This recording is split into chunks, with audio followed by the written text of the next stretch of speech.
جاتني مرة في قلمة، جات قالت لي يا ودي حبيت نسقسيك، قالت لي ماليا كاع راهم قاطعيني، ما يخلونيش نجي ضيفة عندهم، ما يحبونيش لأن عندي العين.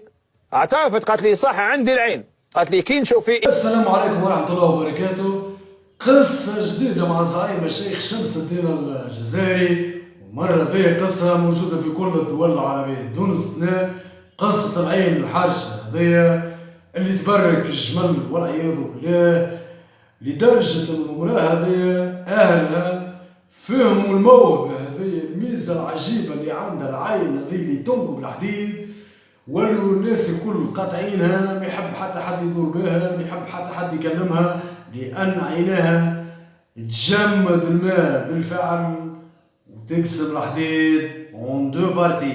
إنسان يطيح وثلاث بدي يبدا يبي الله يرضى عليك ما تشوفيش فيا دوري هكذا، شوفي فكات واحد الشجره شوفي فيها وسقسيني، نبدا الاولى نسلك روحي والله الذي لا اله الا.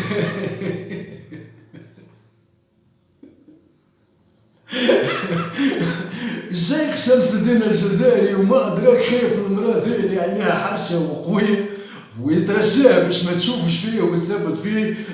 فهمتي بري شوفي الشجرة، بري شوفي فهمتي لأي حاجة أخرى، لأنه خايف ومرعوب لتزيد فهمتني تصدق حكاية العين هذه وتعطيها له لا تقرا لا تكتب، وتزيد تجيبه فهمتي مادة الأربعة أفي مدام دوار كامل راهو خايف منها وقطعها ما يكلموهاش. يا حبيبي مقوى عينها المرضية، اللهم صل وسلم على سيدنا محمد. رعب الشيخ شمس الدين الجزائري من المرأة هذه بجاه ربي ما تشوفيش فيه. وهذيك العشيه اللي تحرقت رجلها تحرقت، اللي رجلها تكسرت بالجبس ولات بالجبس، اللي طاحت من الدار، حتى جاليه هذاك المكلف هذاك المركب السياحي قال لي يا شيخ هاي كاين.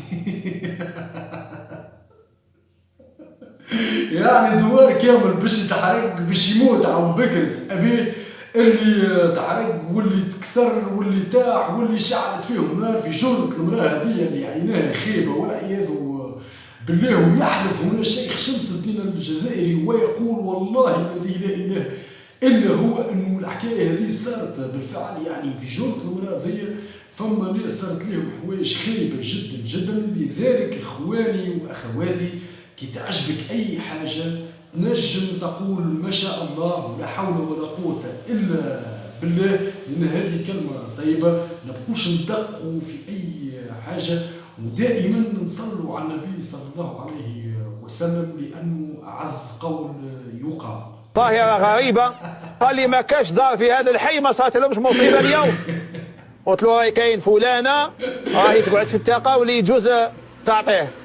يعني حومة كاملة صارت فيهم مصيبة، ما فماش دار ما صارتش ليهم غريبة وحكاية في جرة المرأة هذيا اللي عيناها فهمتي حرشة وخايبة، اللي تخزر له تعطيها له لا تقرا لا تكتب تجيبه مادة الأربعة وكأنها قناص سنايبر ديريكت بين العينين. صاحبي الرحمة لا ويوم اخواتي ملا عينين هذيا عندها المرأة هذيا.